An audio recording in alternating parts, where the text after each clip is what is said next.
倒来是这个台北市金华地段一栋大楼的地下室，互外交的生理人租起，讲准备要来改建，要甲600平的空间改做30间的灶卡，要来做外送。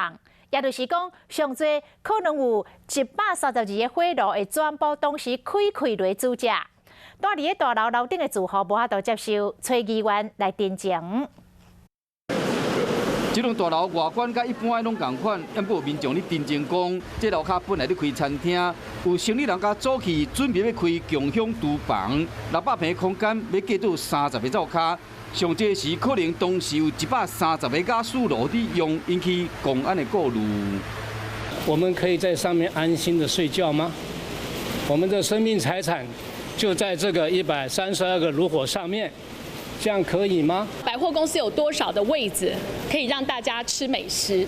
那你觉得下面的位置的比率跟餐厅的比率成比率吗？对啊，现在是一个像是美食街的概念而已。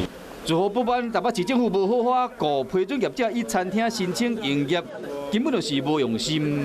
你们就是在图审的时候完全没有带着脑袋在看图嘛？你把它当成餐厅，你核准给他餐厅。我们一起来关心这个案子，因为我们大概是分别接到陈情了哈。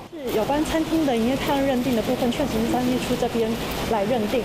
一张公安的定情案，民众表达不满以外，嘛引起哪里议员烧钱要提供选民的服务，嘛不管监管处安怎讲，两个议员拢要追究到底，拍拼要让这民众住了会安心。